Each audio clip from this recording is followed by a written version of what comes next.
Hi everyone, welcome back to my channel. విద్యతోనే పేదరిక నిర్మూలన సాధ్యమని కనిగిరి మున్సిపాలిటీ చైర్మన్ షేక్ అబ్దుల్ గఫర్ అన్నారు.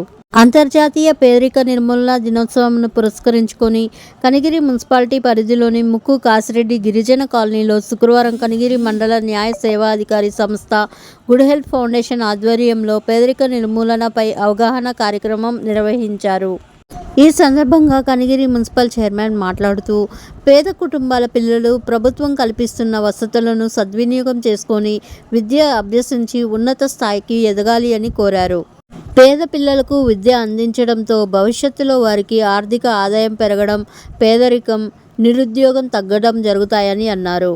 బాలలకు ఆర్థిక, పౌర, సామాజిక, రాజకీయ, సాంస్కృతిక హక్కులను కల్పించడానికి కృషి చేయాలి అని అన్నారు. ఆహార పదార్థాల ప్రజా పంపిణీ, వైద్య సదుపాయాల కల్పన, సురక్ష, నీరు, పరిసరాల పరిశుభ్రత, గర్భవతులకు పౌష్టికాహారం అందించడం, ఉపాధి కల్పన లాంటి ప్రభుత్వ చర్యలు పేదరికాన్ని తగ్గించడానికి ఉపయోగపడతాయని ఆయన అన్నారు.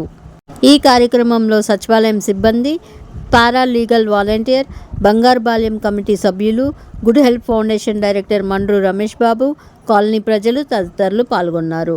Thank you for watching. Please subscribe to my channel.